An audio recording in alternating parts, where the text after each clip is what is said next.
Hello aspirants, అన్ని APPSC ఎగ్జామ్స్కి useful అయ్యే పీవైక్యూ అనాలిసిస్ చేస్తున్నాము. అండ్ మనం ఇప్పుడు చేస్తున్న సబ్జెక్టు పాలిటీ. మనం ఇవన్నీ కూడా కవర్ చేసాం, ఈ పేపర్స్ అన్నీ జనరల్ స్టడీస్లో పాలిటీ క్వశ్చన్స్. ఇప్పుడు నెక్స్ట్ పేపర్ చూద్దాము. ఫారెస్ట్ రేంజ్ ఆఫీసర్లో కొన్ని క్వశ్చన్స్ ఆల్రెడీ డిస్కస్ చేశాను ప్రిలిమ్స్వి, ఇంకొన్ని మాత్రం ఉన్నాయి. ఒక 2 క్వశ్చన్స్ ఒకసారి చూద్దాం. మీరు చేయాల్సింది ఏంటంటే, నేను డిస్కస్ చేస్తున్న క్వశ్చన్స్ని జాగ్రత్తగా వినండి. అందులోనే కొంచెం నేర్చుకోవచ్చు మీరు. దాంతోపాటు మనం ఏ టాపిక్ అయితే డిస్కస్ చేస్తున్నామో ఆ టాపిక్స్ అన్నీ కూడా ఒక దగ్గర నోట్ డౌన్ చేసుకుంటే మీకు important list for studying polity అనేది మీకు వచ్చేస్తుంది. ఓకే, ఇంకెవరిని అడగాల్సిన అవసరం కూడా లేదు. సో మనం 57th క్వశ్చన్ చూడండి. కోఆపరేటివ్ సొసైటీస్ గురించి అడుగుతున్నాడు. ఫస్ట్ది ఏం అడుగుతున్నాడంటే, కోఆపరేటివ్ సొసైటీస్ అనేది 97th constitutional amendment act of 2011 ప్రకారంగా దీన్ని యాడ్ చేశామని అని చెప్పాడు. ఎగ్జాక్ట్లీ 97th కాన్స్టిట్యూషనల్ అమెండ్మెంట్ యాక్టే. మనం ఆల్రెడీ చాలా అమెండ్మెంట్స్ డిస్కస్ చేసాం. 42nd మనకి న్యూస్లో మనకి పీవైక్యూస్లో అడిగారు. నెక్స్ట్ మనకి even 86th constitutional amendment act, దాని గురించి కూడా కొన్నిసార్లు డిస్కస్ చేశాను. సో ఇవి కొన్ని రీసెంట్గా జరిగిన మనకి amendment act like 106th constitutional amendment act గురించి కూడా మనకి అడిగేశారు. సో ఖచ్చితంగా మనము కాన్స్టిట్యూషనల్ అమెండ్మెంట్ యాక్ట్స్ అనేవి చూసుకోవాలి. Okay, next, the account of every cooperative society shall be audited ఎప్పుడులోగా 6 months. ఈ నెంబర్ చాలా important. Exactly 6 months to the close of financial year ఖచ్చితంగా ఆడిట్ చేసుకోవాలి ఎవ్రీ కోఆపరేటివ్ సొసైటీ వాళ్ళ అకౌంట్స్. ఓకే, అది కూడా కరెక్టే. నెక్స్ట్ క్వశ్చన్ నెక్స్ట్ సి వచ్చేసరికి every cooperative society shall file returns within 2 months అన్నాడు. ఈ 2 months అనేది రాంగ్ అండి. ఒకసారి చెక్ చేయండి, నెంబర్ ఎంతో చెక్ చేసి కామెంట్ సెక్షన్లో చెప్పండి, సో దట్ అందరికీ ఒకసారి చూస్తే గుర్తుండిపోద్ది. Okay, next, the term of office of the elected members of the board of cooperative societies and its office bearer shall be 6 years అంటున్నాడు from the date of election. కాదు, it is 5 years. ఓకే, so cooperative societies అనే topic note down చేసుకొని ఖచ్చితంగా ఒక్కసారి వెళ్ళి మీ దగ్గర ఉన్న సోర్స్ రిఫర్ చేయండి. Next question 58th. Subject to the provision of the Constitution of India, Parliament may make laws for the whole or any part of the territory of India and the legislature of a state may make laws for the whole or any part of the state. So ఇది కరెక్టే, because parliament అనేది loss either entire ఇండియాకి చేయొచ్చు లేదా కొన్ని పార్ట్స్కి మాత్రమే చేయొచ్చు. అలానే స్టేట్ అనేది లాస్ అనేది మొత్తం ఎంటైర్ స్టేట్కి చేయొచ్చు, లేదంటే కొన్ని పార్ట్స్ విత్ ఇన్ ద స్టేట్కి చేయొచ్చు as per the constitution provision. కరెక్టే కదా. అప్పుడు మనకి రీజన్ ఏం చెప్పాలి, ఆ ప్రొవిజన్స్ ఏంటి అని చెప్పాలి. అంటే ఏ ఆర్టికల్స్ ద్వారా చెప్తుంది అంటే రీజన్ కరెక్ట్ అవుతుంది. మనకేం చెప్పాడు రీజన్లో, no law made by Parliament shall be deemed to be invalid on the ground that it would have extraterritorial operation అని చెప్పేసి అన్నాడు. ఆ స్టేట్మెంట్ ఇండివిజువల్గా కరెక్టే, కానీ కరెక్ట్గా అది సింక్ అవ్వట్లేదు అనమాట. So A and B are true but R is not correct explanation of A. Okay, అదే మనకి ఈ రీజన్లో ఆర్టికల్ నెంబర్స్ ఇచ్చాడనుకోండి, ఖచ్చితంగా అది కరెక్ట్ అవుతుంది. ఓకే, సో ఈ పేపర్లో అయితే కొంచెం పాలిటీ పేపర్ అనేది లెందీగా ఉంది, కొంచెం కష్టంగానే ఉంది. సో ఇలా ఉండకపోవచ్చు, బట్ మనం దీనికైనా ప్రిపేర్ అయి ఉండాలి. ఎగ్జామ్లో ఎలాంటి సర్ప్రైజ్ అయినా మనం తీసుకోవడానికి సిద్ధంగా ఉండాలి. ఓకే, నెక్స్ట్ క్వశ్చన్ పేపర్ చూద్దాము. గ్రూప్ 2 పేపర్ చూద్దామండి. సో గ్రూప్ 2 పేపర్లో ఎలాంటి క్వశ్చన్స్ వచ్చాయో ఒకసారి చూద్దాము. సో గ్రూప్ 2 పేపరే కొంచెం ఈజీగా ఉందేమో అని నాకు తెలిసి, ఫారెస్ట్ రేంజ్ ఆఫీసర్ ప్రిలిమ్స్ కన్నా అండి కొంచెం 1 line క్వశ్చన్స్ ఉన్నాయి కాబట్టి అలా అంటున్నా. So let's see the first question. 76th. Fundamental duties note down చేసుకోండి ఈ topic. Okay, fundamental duties were added to the constitution on the recommendations of committees. చాలాసార్లు అడుగుతున్నాడు, చాలా పేపర్స్లో మనం ఇప్పటివరకు చూసినట్లయితే కంటిన్యూస్గా ఫాలో అయ్యి ఉంటే మీకే అర్థమయ్యేది. So Swarna Singh committee is the answer, because fundamental duties అదే రికమెండ్ చేస్తుంది. అండ్ మనకి వర్మ కమిటీని కూడా నేను లాస్ట్ టైం డిస్కస్ చేశాను. అది దేనికి, ఫండమెంటల్ డ్యూటీస్కేనా డిపిఎస్పీకేనా చెప్పండి. ఈవెన్ ఇయర్తో సహా మనకు ఆ క్వశ్చన్లో ఇచ్చాడు. దానికి ఆన్సర్ జస్టిస్ వర్మ కమిటీయే answer. Okay, next JB Kripalani committee and Ramanandan committee దేనికి సంబంధించినవో ఒక్కసారి గూగుల్ చేయండి అండ్ కమెంట్ సెక్షన్లో చెప్పండి. నేను ఎందుకు అంటే ఇప్పుడు నేను ఆన్సర్ చెప్పొచ్చు వీటికి, బట్ చెప్పట్లేదు. ఎందుకంటే మీరు గూగుల్ చేశారనుకోండి, అప్పుడు ఒకసారి మీకు తెలుస్తుంది. అది మళ్ళీ ఇక్కడికి వచ్చి కింద కమెంట్ సెక్షన్లో టైప్ చేస్తే ఇంకొకసారి మీకు గుర్తుంటుంది. ఓకే, ఖచ్చితంగా చేయండి. Okay, next, the term secular was added to the preamble of the Indian constitution by 42nd constitutional amendment act. ఇది కూడా రిపీట్ అయింది. సో మనకి ఎలా అడిగారంటే సెక్యులారిటీ అడగలేదు మనకి. అక్కడ అడిగినప్పుడు లాస్ట్ టైం వేరే పీవైక్యూస్లో ఎలా అడిగారంటే 42nd అమెండ్మెంట్ యాక్ట్ ద్వారా సోషలిజం అనేది ఒకటి యాడ్ చేసామన్నమాట. ఆ పదం వాళ్ళు యూస్ చేశారనమాట. ఓకేనా. సో నెక్స్ట్ క్వశ్చన్ చూద్దాము. ఐ థింక్ సెక్యులారిటీ అడిగారు. మొత్తానికి 42nd కాన్స్టిట్యూషనల్ అమెండ్మెంట్ యాక్ట్ అయితే రిపీట్ అయ్యింది. నెక్స్ట్ క్వశ్చన్ చూడండి. అలా నాకు 44th, 45th, 43rd కూడా ఒకసారి చెక్ చేయండి at least. Okay. Next question, emergency provisions. నేను చెప్పాను కదా, ఇది మనకి ఒక్కొక్క క్వాలిటీ, ఒక్కొక్క ఫీచర్ ఒక్కొక్క కంట్రీ నుంచి తీసుకున్నాము. దానికి లిస్ట్ నేను మీకు పెడతానని, పోస్ట్ చేస్తానని పెడతాను. నెక్స్ట్ ప్రజెంట్ అయితే ఉన్న వాటిని ఒకసారి చూసుకుందాము. ఎమర్జెన్సీ ప్రొవిజన్స్ అనేవి మనము గవర్నమెంట్ ఆఫ్ ఇండియా యాక్ట్ 1935 దాని నుంచి తీసుకున్నాము. Suspension of the fundamental rights during emergency దాన్ని మాత్రం మనము జర్మనీ నుంచి తీసుకున్నాం. ఓకే, హిట్లర్ గుర్తు రావాలి. ఓకే, జర్మనీ అనగానే. సో ఫండమెంటల్ రైట్స్ అన్ని సస్పెండ్ అయిపోతాయి ఎమర్జెన్సీ అవుతున్నప్పుడు. ఎమర్జెన్సీ అనేది మనం ఏ ఆర్టికల్ ప్రకారంగానే చెప్పుకున్నాము, article 352 national emergency. Next, concept of concurrent list, అది ఎక్కడి నుంచి తీసుకున్నామంటే ఆస్ట్రేలియా నుంచి తీసుకున్నాం. ఈవెన్ జాయింట్ సిట్టింగ్ అనే కాన్సెప్ట్ ఒకటి ఉంటుంది, అది కూడా మనం ఆస్ట్రేలియా నుంచే తీసుకున్నాం. ఓకే. నెక్స్ట్, సింగిల్ సిటిజన్షిప్, ఇది మనము యూకే అంటే బ్రిటన్ నుంచి తీసుకున్నాం. ఓకే. యూఎస్కే నుంచి మనము జ్యుడిషియరీకి సంబంధించి తీసుకున్నాం, జ్యుడిషియల్ రివ్యూ అని. ఓకే, అట్లా కొన్ని ఉంటాయి, అవి ఒకసారి చెక్ చేద్దాం. అండ్ నేను ఖచ్చితంగా పోస్ట్ చేస్తానండి దీని గురించి, బికాస్ ఇది సెకండ్ టైం మనకి ఇట్లాంటిది ఒకటి రావడం. నెక్స్ట్, మనము 97th కాన్స్టిట్యూషనల్ అమెండ్మెంట్ యాక్ట్ చూసామా, లాస్ట్ ఇందాక చూసాం కదా, చూడండి. సో ఎవరైతే గ్రూప్ 2 పేపర్ అనాలిసిస్ చేస్తాడో వాడు ఈజీగా ఫారెస్ట్ రేంజ్ ఆఫీస్ ప్రిలిమ్స్లో ఈ ఆన్సర్ పెట్టేసి ఉండొచ్చు అని నేను అనుకుంటున్నాను. ఖచ్చితంగా అందుకే పీవైక్యూస్ అనేవి మనం అనలైజ్ చేసుకోవాలి. Okay. 79th question, what is true regarding the 97th constitutional amendment act of 2011? So first thing ఏంటంటే, it gave the constitutional status exactly and protection to cooperative societies. Correct answer. Made the right to form cooperative societies a fundamental right under article 19. అవును, ఎగ్జాక్ట్గా article 19 అనేది ఒక fundamental right. Okay, it is nothing but right to freedom. దాంట్లో మళ్ళీ కొన్ని ఉంటాయి, అవి ఏంటో ఒకసారి చెక్ చేసుకోవాలి ఖచ్చితంగా. It added a new part 10B to the constitution. అది రాంగ్, ఎందుకంటే it added new part 9B అనే దాన్ని యాడ్ చేసాం. పార్ట్స్ అన్నీ తీసుకోవాలండి. పార్ట్ 25 వరకు కూడా మనకి అట్లీస్ట్ గుర్తుండాలి. ఓకే, మెయిన్గా part 9 it is talking about what, it is talking about panchayats. Part 9A it is talking about the main municipalities. I think part 9B అనేది మనకి కోఆపరేటివ్ సొసైటీస్. పార్ట్ 10 ఏంటో చెప్పండి, పార్ట్ 10 ఏం డీల్ చేస్తుందో నాకు కామెంట్ సెక్షన్లో చెప్పండి. అండ్ చూసుకోండి ఖచ్చితంగా, పార్ట్స్ అని పక్కన పెట్టుకొని ఆ పార్ట్స్ అన్నీ కూడా ఒకసారి చూసుకుంటే ఐడియా వస్తుంది. It added new directive principles under article 43B. అవును, కరెక్టే, అది కూడా కరెక్టే. Next, which article of Indian Constitution is described as the heart and soul of the Constitution by Dr. B.R. Ambedkar? ఇది నేను ఒక దాని గురించి చెప్పినప్పుడు నేను ఆర్టికల్ 32ని హార్ట్ అండ్ సోల్ అని చెప్తారు అంబేద్కర్ అని కూడా నేను చెప్పాను. నన్ను కంటిన్యూస్గా ఫాలో అయ్యే వాళ్ళు ఖచ్చితంగా మీకు స్ట్రైక్ అయి ఉంటుంది నేను దేని గురించి మాట్లాడుతున్నాను. So it is nothing but article 32, it is nothing but right to constitutional remedies అని చెప్పేసి అంటాం. అంటే ఫండమెంటల్ రైట్స్ని ఇన్ కేస్ వాళ్ళు ఏవైతే మనకి గ్యారంటీ చేశారో అవి అమలు చేయకపోతే మనం డైరెక్ట్గా ఈ ఆర్టికల్ 32ని యూజ్ చేసుకుని సుప్రీంకోర్టుకి కానీ లేదంటే సుప్రీంకోర్టుకి కానీ లేదంటే మనము హైకోర్టుకి కానీ డైరెక్ట్గా వెళ్ళి మనము ఇలా మా ఫండమెంటల్ రైట్ అనేది వైలేట్ అయ్యిందని చెప్పి కేసు వేయొచ్చు అనమాట. అందుకే article 32 is described as heart and soul. Okay, article 14 ఏం చెప్తుంది, ఆర్టికల్ 26 ఏం చెప్తుంది, ఆర్టికల్ 25 ఏం చెప్తుంది, ఒకసారి గూగుల్ చేయండి, లేదంటే మీ దగ్గర ఉన్న సోర్స్ని రిఫర్ చేసి కింద కమెంట్ సెక్షన్లో ఒకసారి రాయండి, సో దట్ మీకు బాగా గుర్తుంటుంది. Next, 81st Indian constitution was adopted by the constituent assembly of India on ఎప్పుడు అడాప్ట్ చేసుకుంటాం, జనవరిలోనా లేకపోతే నవంబర్లోనా? అడాప్ట్ చేసుకుంది November 26, 1949. అదే ఇఫ్ ఇన్ కేస్ అక్కడ Indian constitution was came in to force అని చెప్తే ఎప్పుడని చెప్తారు, that is January 26, 1950 is the answer. So ఫోర్స్లోకి ఎప్పుడు వచ్చింది అని అడిగితే January 26, 1950 అని చెప్పాలి. అదే ఎప్పుడు అడాప్ట్ చేసుకున్నామని అంటే November 26, 1949. ఎన్ని సంవత్సరాలు తీసుకున్నాము ఇండియన్ కాన్స్టిట్యూషన్ రాయడానికి? 3 సంవత్సరాలు అప్రాక్సిమేట్గా.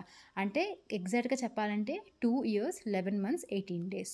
Okay, next, which part of the Indian constitution deals with the union executive? Part 5 నేను ఇందాకే చెప్తున్నాను, మీరు పార్ట్స్ అన్నీ కూడా గుర్తుపెట్టుకోండి అని చెప్పి, బికాస్ పార్ట్స్ గురించి క్వశ్చన్స్ అడుగుతున్నారు.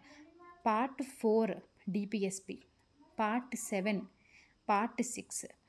పార్ట్ 6 అయితే నాకు తెలిసినంత వరకు it is talking about state గురించి చెప్తుంది. పార్ట్ 5 యూనియన్ అనుకుంటున్నాను. పార్ట్ 7 ఒకసారి చెక్ చేయండి. పార్ట్ 4 అయితే డిపిఎస్పి, పార్ట్ 3 అయితే ఫండమెంటల్ రైట్స్, పార్ట్ 4A అయితే ఫండమెంటల్ డ్యూటీస్. ఒకసారి అన్ని పార్ట్స్ రివిజన్ చేసుకోండి, ఓకేనా. Next, how many schedules are there in the original Indian constitution? మనకి మొత్తం అయితే ప్రజెంట్ 12 షెడ్యూల్స్ ఉన్నాయండి. స్టార్టింగ్ ఓన్లీ 8 మాత్రమే ఉండేవి. So answer is 8. When was the human rights commission of India constituted? 1993లోని మనకి హ్యూమన్ రైట్స్ కమిషన్ని ఏర్పాటు చేశాం, okay. Next, national commission for STs, దానికి ఫస్ట్ చైర్పర్సన్ ఎవరని అడిగారు. కొంచెం కష్టమైన క్వశ్చన్, బట్ వన్స్ మనం చూసుకుంటే ఒకవేళ రిపీట్ అయితే మనం అదృష్టవంతులం, ఈజీగా రాయగలం, okay. So national commission for STs first chairperson Kanwar Singh, okay, Kanwar Singh. National commission for మైనారిటీస్కి అయితే జస్టిస్ మొహమ్మద్ సర్దార్ అలీ ఖాన్. మైనారిటీస్కి ఎవరు? సర్దార్ అలీ ఖాన్, ఒక ముస్లిం అతను మైనారిటీ కదా, ముస్లిమ్స్ జనరల్గా కమ్స్ అండర్, సో అట్లా గుర్తుపెట్టుకోండి. నెక్స్ట్, నేషనల్ కమిషన్ ఫర్ ఎస్సీస్ ఎవరు? సూరజ్ బాన్. ఎవరు? Suraj Bhan. National commission for BCs ఎవరంటే justice RN Prasad, okay. So STs అనేది కాన్స్టిట్యూషనల్ బాడీ, బీసీ ఎస్సీస్ కమిషన్ కూడా కాన్స్టిట్యూషనల్ బాడీయే.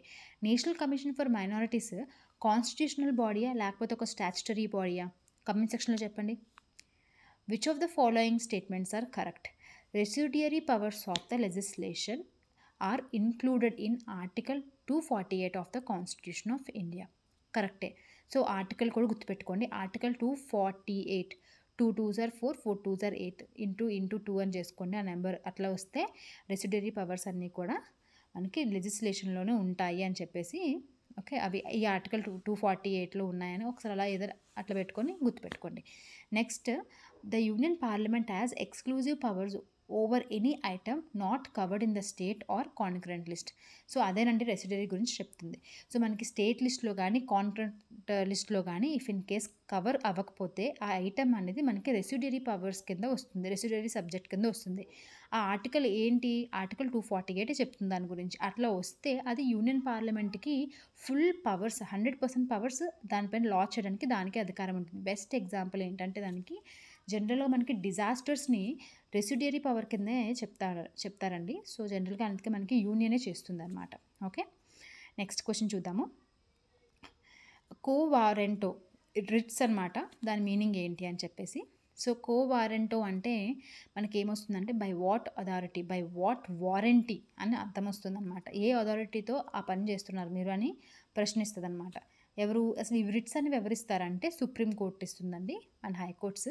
సో ద మీనింగ్ ఏంటి అనేసి అడుగుతున్నారు. సో కోవారెంటో అంటే if in case supreme court quo warranto అనే రిట్ని రిలీజ్ చేస్తే అది దాని అర్థం ఏంటంటే వాళ్ళు ఆ గవర్నమెంట్ చెప్పాలన్నమాట. ఆ గవర్నమెంట్ అథారిటీ అనేది at what authority you are doing this అని చెప్పేసి అడుగుతుందని అర్థం అనమాట. అదే మాండమస్ అని రిట్ ఇస్తే దాని అర్థం వి కమాండ్, అంటే మాండమస్ అంటే కమాండ్ చేస్తుంది సుప్రీంకోర్టు, మీరు మీ పని మీరు చేయండి లేకపోతే ఆ పని చేయండి అని చెప్పి కమాండ్ చేయడం మాండమస్ అంటే. ఏబిఎస్ కార్పస్ అంటే వినే ఉంటారు ఈ పదాన్ని ఎక్కువగా, జై భీమ్ మూవీలో వింటాము ఏబిఎస్ కార్పస్ అని. అంటే మీరు ఎవరినైతే అరెస్ట్ చేశారో లాకప్లో పెట్టారో ఆ వ్యక్తిని నా ముందు పెట్టండి, అంటే to have the body of అని చెప్పేసి దాని అర్థం, ఓకే. నెక్స్ట్ సెరిషోరియా, ఇది మనకి లోవర్ కోర్ట్స్కి రిలీజ్ చేస్తుంది అనమాట, సుప్రీంకోర్టు హైకోర్టు. సెరిషోరియా అంటే టు బి సర్టిఫైడ్ అనమాట. అంటే దాన్ని అంటే వాళ్ళు ఏదైతే జడ్జిమెంట్ చేస్తున్నారో అది దాన్ని ఆపడం అనమాట. ఆపడం అంటే ఇన్ ద సెన్స్ ఎక్కువ అంటే వాళ్ళు పరిధి దాటి జడ్జ్మెంట్ ఇచ్చి ఉంటారు మేబీ. సో ఇంకా అక్కడితో ఆపండి, నేను చూసుకుంటాను, దాన్ని ట్రాన్స్ఫర్ చేయండి అని చెప్పడం సెరిషోరియా అంటే, okay. Next, the concept of judicial activism was originated and developed in USA. So USA అనేది ఈ జుడిషియల్ యాక్టివిజంని తీసుకుంటుంది, ఓకే. మనం యుఎస్ఏ నుంచి ఈవెన్ జుడిషియల్ రివ్యూ అనే దాన్ని కూడా మనం బారో చేసుకున్నామండి, ఆ ఫీచర్ గుర్తుపెట్టుకోండి. Next, state election commission conducts elections to local bodies, okay. అంటే like panchayat elections, municipality elections ఇవన్నీ కూడా స్టేట్ ఎలక్షన్ కమిషనే చేస్తుంది అనమాట. అదే మనకి MLA elections, MP elections, president elections, vice president elections ఇవన్నీ ఎవరు చేస్తారు? Exactly chief election commission, okay, election commission of India చేస్తుంది. నెక్స్ట్ క్వశ్చన్ చూద్దాము. గాద్గిల్ కమిటీ ఇవన్నీ కూడా పంచాయతీరాజ్ కమిటీస్ అండి. సో, ఒక్కొక్కటి ఏ ఇయర్‌లో వచ్చిందో మనకు ఐడియా వస్తే మనం సీక్వెన్స్‌లో పెట్టగలము. సో, మనకేమడిగాడంటే క్రోనలాజికల్ ఆర్డర్‌లో పెట్టమని చెప్పారు. సో, ఫస్ట్ కమిటీ ఏంటంటే మనకి బల్వంత్ రాయ్ మెహతా కమిటీ. దాని తర్వాత మనము తీసుకొచ్చిన committee Dantwala committee. Next committee LM Singhvi committee. And last Gadgil committee. So, ఈ కమిటీస్ అన్నీ కూడా పంచాయత్ రాజ్ గురించే. అండ్ ఇంకో important Ashok Mehta committee. So, ఇంకో important committee of Panchayat Raj అనమాట అశోక్ మెహతా కమిటీ అనేది కూడా. Okay. Balwant Rai Mehta committee 3 tier సిస్టమ్‌ని రికమెండ్ చేస్తదండి. Ashok Mehta committee only 2 tier సిస్టమ్‌ని చెప్తుంది. ఎల్ఎం సింఘ్వి కమిటీ మనకి కాన్స్టిట్యూషనల్ స్టేటస్ ఇవ్వండి పంచాయత్ రాజ్‌కి అని చెప్పేసి చెప్తుందనమాట. Okay. Next 74th constitutional amendment act of 1992 came into force on 1st June 1993. సో, 74 కాన్స్టిట్యూషనల్ అమెండ్మెంట్ యాక్ట్ అనేది మున్సిపాలిటీస్‌కి సంబంధించింది. అదే మనకి 73rd కాన్స్టిట్యూషనల్ అమెండ్మెంట్ యాక్ట్ అనేది పంచాయతీలకి సంబంధించింది. సో, ఈ అమెండ్మెంట్ యాక్టులు చేసి పంచాయత్స్‌కి, మున్సిపాలిటీస్‌కి కాన్స్టిట్యూషనల్ స్టేటస్ అనేది ఇచ్చారనమాట. ఓకేనా. 24th ఏప్రిల్ ఉందా అది Panchayat Raj act 73rd constitutional amendment act అనేది ఫోర్స్‌లోకి వచ్చిన రోజు అనమాట 24th ఏప్రిల్. అదే 1st June 1993 అనేది మనకి మున్సిపాలిటీస్ అమెండ్మెంట్ యాక్ట్ అనేది ఫోర్స్‌లోకి వచ్చిన రోజు. అందుకు మనం 24th ఏప్రిల్‌ని పంచాయత్ రాజ్ డే కింద సెలబ్రేట్ చేసుకుంటాం. ఎంతమందికి గుర్తుందో మరి అదొకటి. ఓకే. నెక్స్ట్ క్వశ్చన్ చూద్దాము. The cantonment act was passed by the central legislature in 1924. అది కరెక్టే. క్యాంటోన్మెంట్ అనేది మినిస్ట్రీ ఆఫ్ డిఫెన్స్ కింద వస్తుంది. The first municipal corporation came in to existence at Madras in 1688. అది కూడా కరెక్టే. Lord Ripon is also considered as a father of local self governments in India. ఈ 3 కూడా గుర్తుపెట్టుకోండి. నెక్స్ట్ ఈవీఎంస్ గురించి అడిగారు.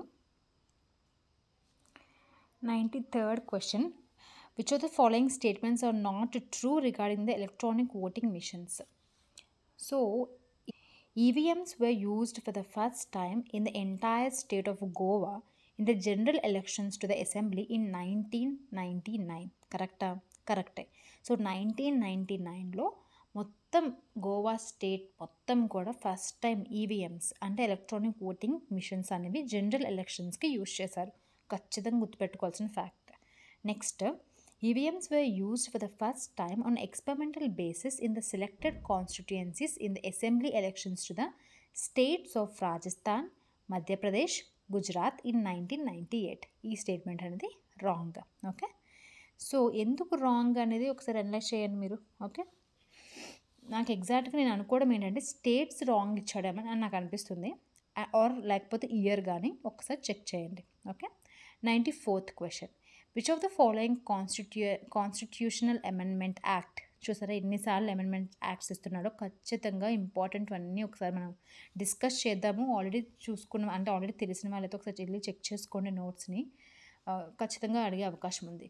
Reduced the minimum age for voting from 21 years to 18 years age. Just ఎంత? 61st constitutional amendment act. 73rd amendment act దేనికని చెప్పాను, ఇందాక చెప్పాను నేను. దేనికి? పంచాయత్ రాజ్ సిస్టమ్స్. ఓకే. 61 అనేది మనకి ఏజ్ని తగ్గించింది 21 నుంచి 18 years వరకు. Okay. Next question 95th. Committees and వాళ్ళు ఏం చెప్పారు? ఎలక్టరల్ రిఫార్మ్స్కి ఏం తెమ్మని చెప్పారు అని చెప్పేసి. వోహరా కమిటీ దేనికి సంబంధించిందంటే ఏ రిఫార్మ్ గురించి ఆ కమిటీని వేశామంటే electoral reforms nexus between crime and politics. So, Vohra అంటేనే క్రైమ్ అండ్ పాలిటిక్స్ మధ్యన ఎలాంటి సంబంధం ఉంటుంది అని చెప్పేసి ఆ కమిటీ వేశామన్నమాట. Next Indrajit Gupta committee. ఇది మనకి స్టేటే ఫండింగ్ ఇవ్వాలి ఎలక్షన్స్కి అనేసి చెప్పేసి ఇది అంటే ఇస్తే ఎలా ఉంటుందని చెప్పి ఆ రిఫార్మ్ తీసుకొని రావాలి అని చెప్పి ఇంద్రజిత్ గుప్తా కమిటీ చెప్పిందనమాట. స్టేట్ ఫండింగ్ ఆఫ్ ఎలక్షన్స్ అని చెప్పేసి ఆ కాన్సెప్ట్ ఇంద్రజిత్ గుప్తా కమిటీ మనకి చెప్పింది. Okay. Next Dinesh Goswami committee.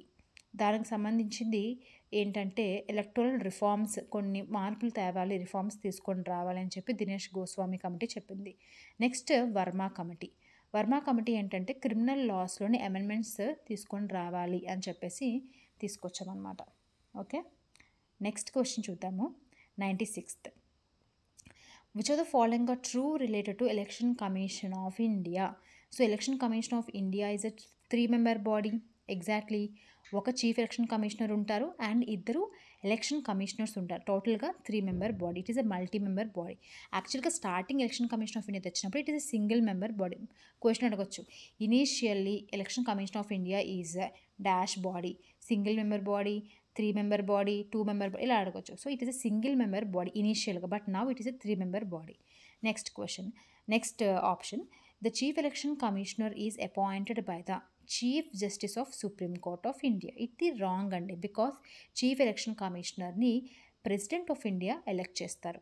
Next, election commission of India is a constitutional body. ఎగ్జాక్ట్గా, ఎందుకంటే మనం ఆల్రెడీ మన పీవైక్యూ అనాలిసిస్లో చూసుకున్నాం. Article 324 is dealing with the conduct of fair and free elections. ఎవరు కండక్ట్ చేయాలి? By election commission of India అని చెప్పేసి క్లియర్గా మెన్షన్ చేశాడు. So election commission of India is a constitutional body. Okay, next 97th question. ఇంకొక 100 వరకు చూసి next వీడియోలో మిగతా క్వశ్చన్స్ చూద్దాం. ఓకేనా? సో 97th క్వశ్చన్ ఏం చెప్తుందో చూద్దాం. In the list given below how many are constitutional bodies? చూద్దాం. నీతి ఆయోగ్ అనేది అది మనకి ఏంటంటే it is a executive body. అంటే దానికంటూ ఒక పర్టికులర్ యాక్ట్ ఏమైనా తీసుకొని రాలేదు, అలాగే కాన్స్టిట్యూషన్లో కూడా ఎక్కడ మెన్షన్ చేయలేదు. So it is a executive body.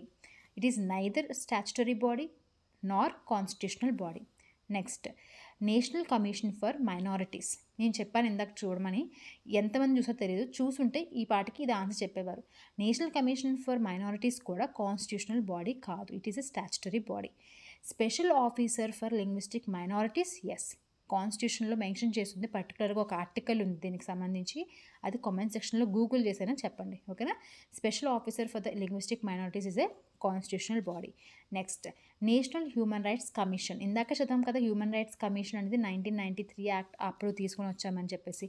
So ఒక యాక్ట్ ద్వారా తీసుకొచ్చాం. So it is a statutory body. National human rights commission కూడా కాన్స్టిట్యూషనల్ బాడీ కాదు. సో ఇప్పుడు మనకు ఆన్సర్ ఏంటి? Only one body. 98th question.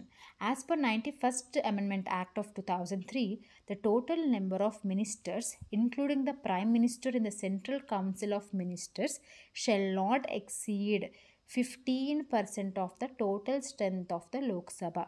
ఎగ్జాక్ట్గా ఈ నెంబర్ గుర్తుపెట్టుకోండి, అమెండ్మెంట్ గుర్తుపెట్టుకోండి. ఇంక మనం వేరేది ఏం చేయలేం, గుర్తుపెట్టుకోవాల్సిందే. 91st కాన్స్టిట్యూషన్ అమెండ్మెంట్ యాక్ట్ అనగానే మనకి 15% కన్నా ఎక్కువ మంది దాటకూడదు మినిస్టర్స్. వేరే ఆప్షన్ లేదు. 91st కాన్స్టిట్యూషన్ అమెండ్మెంట్ యాక్ట్ 2003 ఏం చెప్పింది? 15% కన్నా ఎక్కువ మంది దాటకూడదు. ఎందులోని? సెంట్రల్ కౌన్సిల్ ఆఫ్ మినిస్టర్స్లో. ఇంకా అది గుర్తుపెట్టుకోవాల్సిందే.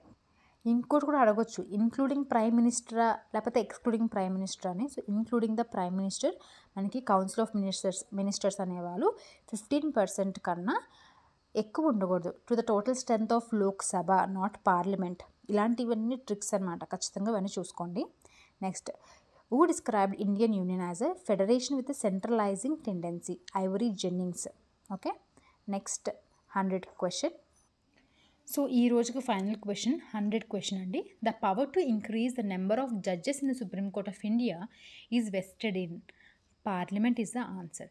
అదే మనకి హైకోర్ట్ ఆఫ్ ఇండియా అనుకోండి, it is the president of India. Okay, ఇంకోటి థింగ్ ఏంటంటే మనకి సుప్రీం కోర్ట్లో chief justice of India is the main important person, అంటే హెడ్ అతనే. సో చీఫ్ జస్టిస్ ఆఫ్ ఇండియాని అండ్ జడ్జెస్ని ఎవరు అపాయింట్ చేస్తారు? ప్రెసిడెంట్ ఆఫ్ ఇండియా అపాయింట్ చేస్తారు. ఓకేనా? ఇక్కడ పదం చూస్తారా, కొలీజియం అని చెప్పి. కొలీజియం అనేది ఏంటంటే ఒక గ్రూప్ ఆఫ్ పర్సన్స్ ఉంటారు, వాళ్ళు సెలెక్ట్ చేస్తారనమాట. నెక్స్ట్ ఎవరిని చీఫ్ జస్టిస్ ఆఫ్ ఇండియా కింద ఉంచాలి, నెక్స్ట్ ఎవరిని మనము జడ్జెస్గా అపాయింట్ చేయాలి అని చెప్పి ఈ కొలీజియమే డిసైడ్ చేస్తుంది. Next law commission. Law commission అంటే కాన్స్టిట్యూషనల్ బాడీయా? కాదు. ఓకేనా? మరి అది ఏ బాడీ? స్టాచ్యుటరీ బాడీయా? చెప్పాలి మీరే కామెంట్ సెక్షన్లో ఒక్కసారి చూసి చెప్పండి. ఓకేనా? సో ఈ రోజుకైతే ఇది ర్యాపప్ చేద్దామండి. నెక్స్ట్ వీడియోలో మనము మిగతా రిమైనింగ్ క్వశ్చన్స్ చూద్దాం. నాకు తెలిసి గ్రూప్ 2 క్వశ్చన్ పేపర్ చూస్తే సగం టాపిక్స్ మనం రివిజన్ చేసుకున్నట్టే. సో పీవైక్యూస్ అన్నీ మనం ఒక్కసారి ఇట్లా ఎనలైజ్ చేసుకుంటే మనం రేపొద్దున ఆ లక్ష్మీకాంత్ ఓపెన్ చేసినా లేకపోతే దానికి సంబంధించిన ఇంకేదైనా బుక్, పాలిటీ బుక్ ఓపెన్ చేసినా మనకు అర్థమవుతుంది ఏ పాయింట్స్ దగ్గర మనం చదవాలి, ఏ పాయింట్స్ విడిచిపెట్టేయాలని చెప్పేసి. అది అర్థం కావాలి అంటే కొంచెం ఓపిక్గా టైం ఇచ్చి ఈ పీవైక్యూస్ అన్నింటినీ కూడా మనం ఒక్కసారి చూసుకోవాలి. ఓకేనా? So this is all about today. And మంచిగా రివిజన్ చేసుకోండి. ఇంకేమైనా డౌట్స్ ఉంటే కమెంట్ సెక్షన్లో అడగండి. ఓకేనా? So take care. Bye bye.